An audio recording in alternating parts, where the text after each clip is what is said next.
Hello, I'm Dr. Mikey Mewborn, and this is Church Ministry. Today we're looking at the topic Board and Committee Chair. Now, what we're focusing in on is the chairperson or chairman's job. This is a wonderful topic because we're looking at a committee or a board, such as a board of trustees or board members that are part of something that they've been elected to or chosen to be a part of. And this board or committee has a lot of things to cover. And in order to do that, you need somebody that's going to keep everybody in line. And that's going to be the chairperson. The chairperson plans the meeting, presides over the meeting, appoints people to do certain tasks within the meeting, and makes sure that meetings go well. Because if you don't have someone to moderate the meeting or to help with discussion, you're going to fall apart in the meetings and they're going to be chaotic. And so it's important to have a chairperson. But that's what this lesson's all about. Let's go ahead and jump into our study. Welcome to Church Ministry. Today we're looking at the topic Board or Committee Chair. We have our outline notes from Kenneth Gangle in his book, Team Leadership. It's good to be with you. Let's jump into our study. I want to begin by showing you this slide, highly effective church staff meetings. What has to happen for a staff to have an effective meeting? What has to happen for a nonprofit organization to have a great board meeting, those types of things? Well, in order for that to take place, there has to be great leadership. There has to be someone who moderates. There has to be someone who chairs the meeting. And what a chairperson is a person that oversees and moderates, and we're going to look at that a little bit today. But as we jump into this study, I want you to know that chair is another name for a person. You could also say a chairperson or a chairman. Sometimes people say chairwoman, but that's not normally used. It's kind of general or neutral, gender neutral in a sense when you say chairman. But we'll be looking at these different phrases as we go throughout this, but I just wanted to kind of get that out there. And in most cases for church staffs, you're going to have the pastor or the executive pastor that's going to run meetings. They're going to act as the chairperson in many of those meetings. But understanding roles when we're looking at board and committee chairpersons, ministry organizations, members of a team don't excel over each other. We depend on each other. In the last lesson, we looked at Romans chapter 12 and 1 Corinthians chapter 12 again, talking about the body, speaking about how we are one body made up of many members. And each member has a specific task or a specific role with specific giftings that help make it work. In a board meeting or a committee meeting, there are usually people put in place that will help in this way as well. And so they'll be put in certain areas so that they can help run them because that will probably be their expertise. And as we said before, if we're talking about marketing, we're going to want somebody that's in that knows a lot about communication. If we're talking about creating meetings and setting up certain types of agendas and goals, it might be somebody with that in their background.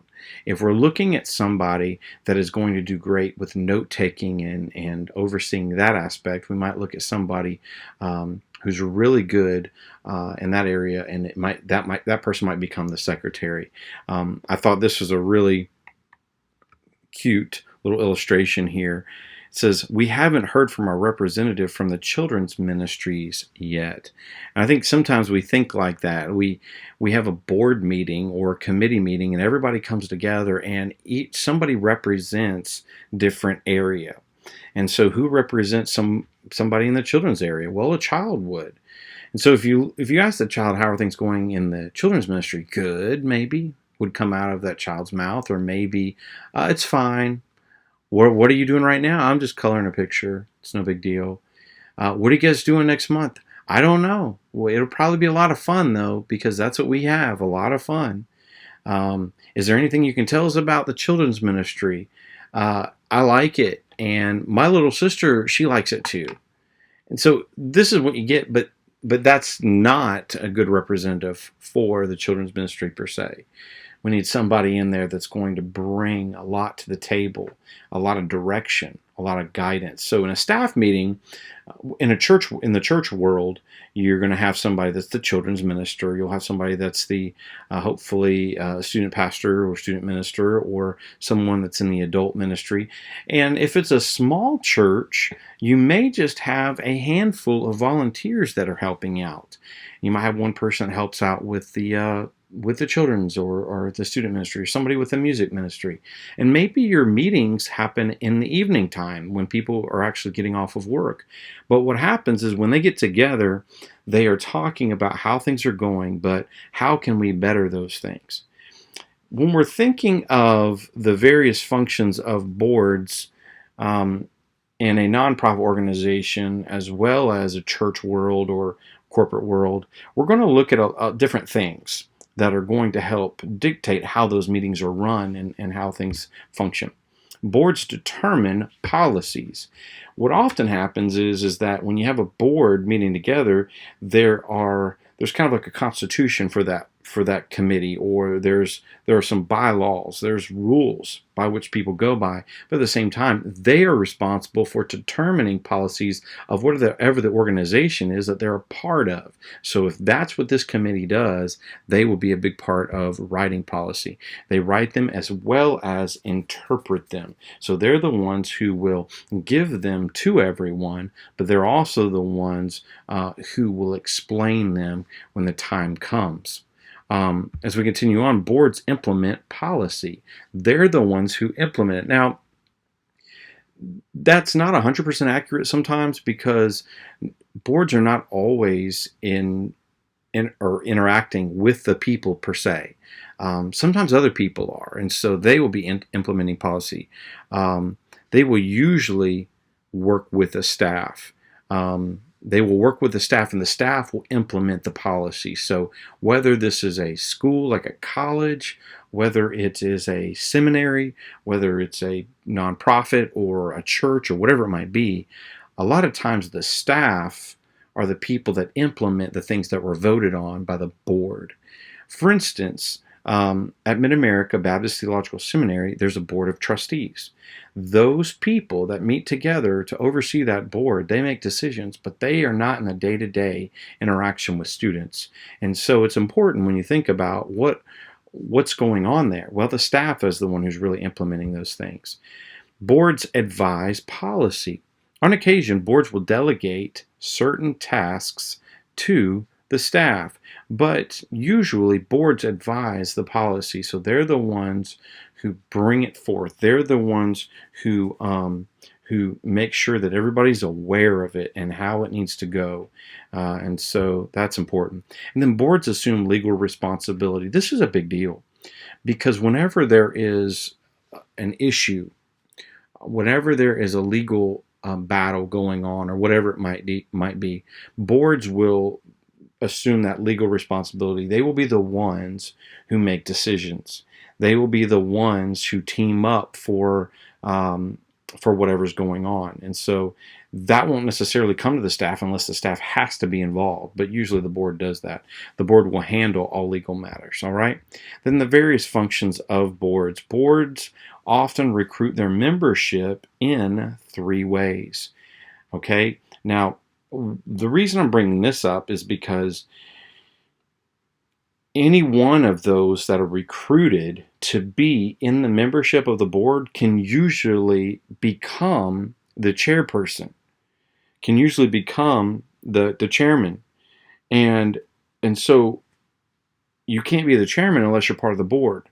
And that's important, because how are people brought into boards or committees? And so here are some of the ways. Self-perpetuation. The current board selects a new member, or new members based on their discretion. So it's based on their decision. They decide who it's going to be. So whoever they want to come in and replace maybe someone that is no longer in, or retiring, or resigning, or done something where they're just pulling out, whatever it might be, the board can select a new board member to fill that spot. Also, popular election. Board members are chosen at the ballot box. Sometimes board members are chosen by the greater group, by the larger group. In some cases, churches are like this, where they are trying to bring in a new set of trustees, or they're trying to bring in a new set of elders, and that board has to be voted on to come in. Now, once they get in there, they can make a lot of decisions, but they must be chosen at the ballot box. So this is popular election. And then there is another category called ex officio status. In some cases, the elected board member automatically assumes other offices within his or her field of practice. What this means is you might become the chairperson of another board just because you were elected into a certain position. This happens when you get into positions that are at a very high place. Maybe it's a senior pastor. Maybe it's the president of a school or president of a corporation. Maybe it's the CEO of something. A lot of times those people will be on a few different boards because just by being in their role, they're automatically placed as the chairperson of something else. And so it's important when you look at all those types of things. But I want you to see how people are chosen to come into their role, because that don't matter. However they get there, then they have the chance or the opportunity to possibly become the chairperson. All right. Now, let's look at the chairperson's role. There's a lot of roles that the chairperson will carry, but here are some of them. Planning, must plan out the way meetings go, plan out the way things are going to happen in general. Presiding over everyone, making sure that people are where they're supposed to be, that there's an understanding of who is the chair and also everybody else's role. There's appointing, so there might come a time when people are appointed to do things, and the chairperson will be very involved in making sure that those things are done by appointing somebody to do it. Representing, the chairperson will probably be representing the organization in general. So if something comes up where an opportunity for the organization to be shared at an event, a lot of times the chairperson is the most informed at the highest position of what's going on, and that person will go and represent if it's a school or a nonprofit, those types of things. All right. Then counseling. The person that's going to give the most or the greatest form of counseling at the highest of levels is going to be the chairperson. That person is going to have most of the information that's needed to make the right call, and also speak with people or members of the board that are struggling in areas. So there's going to have to be some form of counseling, representation, all those types of things, as well as reporting. There has to be a way of bringing out what's going on. And the chairperson is responsible for this, ultimately. Now, he or she may not do or create the report, but they are responsible for having the report and responsible for making sure everybody knows what it's all about, okay? Good chairs are, and you can just start at the top, assertive, decisive, going to the right. Good listeners, adaptable, diplomatic, impartial, attentive, concise. These are good chairpersons. And if they can take these types of characteristics and apply them all the time, you're going to have a wonderful person leading a board or committee, all right? The responsibility of board members. The chairman should make sure to eliminate common issues within negative members. Okay, so in most boards, or on most boards and committees, there are negative members. Not all the time, but in many cases, there are more negative people on boards. And so what do you do about that? Or how do you know that they're there? What are they doing that you can kind of maybe snuff out or eliminate those types of practices within the group?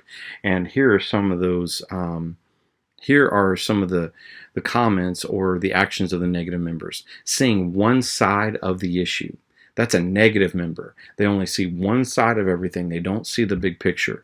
An emotional fixation on an issue or side of an issue. So there's an emotional side of it. They're bringing all their bias in and emotions. And the old saying is, emotions make wonderful slaves, but terrible masters. We must understand that. Emotional fixation with an issue is not good for board meetings. The tendency to always vote with the chairman or majority. That is not a good board member. That's not a that's not that needs to be eliminated. We need to have people on the committee that can think for themselves. Non-participation with other board members about a certain situation.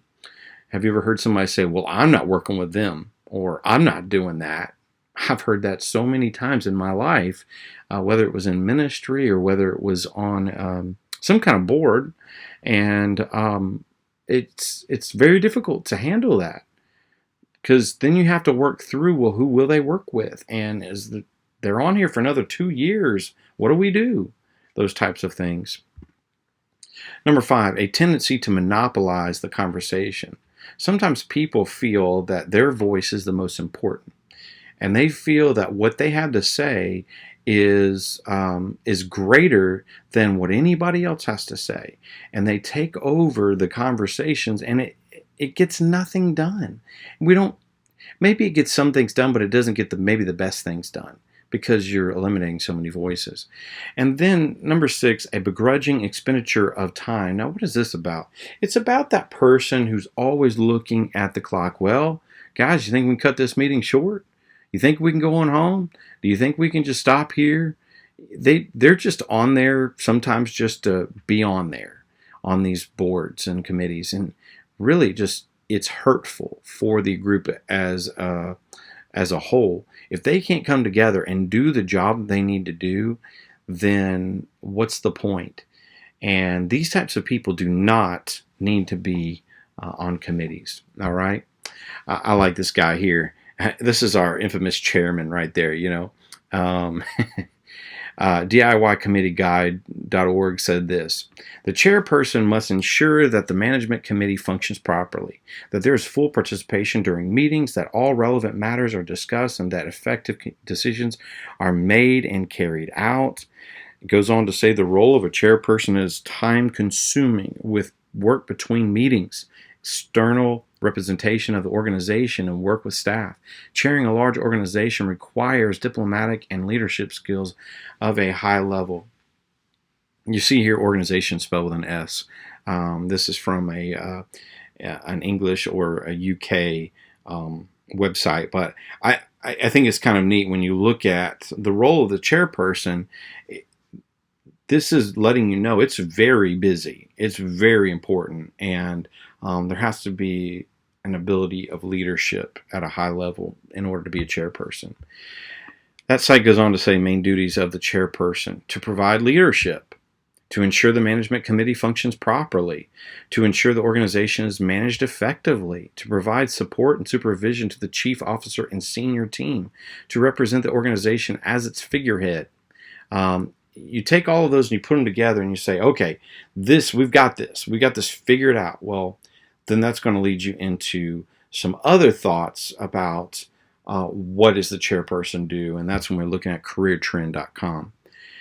Before the meeting, here's what the chairperson should be doing: set up the meeting and send appropriate reports. Become familiar with or knowledgeable about information to be presented in meeting. Prepare agenda for meeting. So this is before it happens. The chairperson has a lot of work. Be working with the secretary, knowing what the minutes said from the last meeting, also kind of creating the reports, knowing everything, making sure everybody knows before they get into the meeting what's going to happen in specific areas. Needs to hear everybody out. During the meeting, open the meeting and check for a quorum. It's important that you have a quorum, because if you don't have enough people for voting, it might be a fruitless experience or a meeting. Follow the agenda. Keep people focused on the subjects at hand. Allow for discussion, but closely monitor discussions to keep board members respectable while continuing to stay on topic. Discussions can go the wrong direction very quickly. So it's important for the chairperson to monitor these discussions to keep everybody respectable, everybody above board, and then also staying on topic so that time can be well managed. And then ethics of the chairperson. The chairperson should exemplify the utmost integrity and respect. All committee members should be heard, and decisions made in the meeting should be final. The chair should control his or her emotions at all times during the meeting.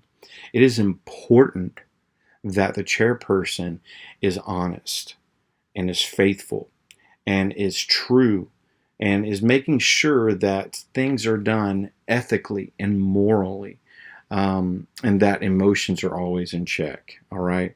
And kind of to go with that, James 1:5, if any of you lacks wisdom, let him ask of God, who gives to all liberally.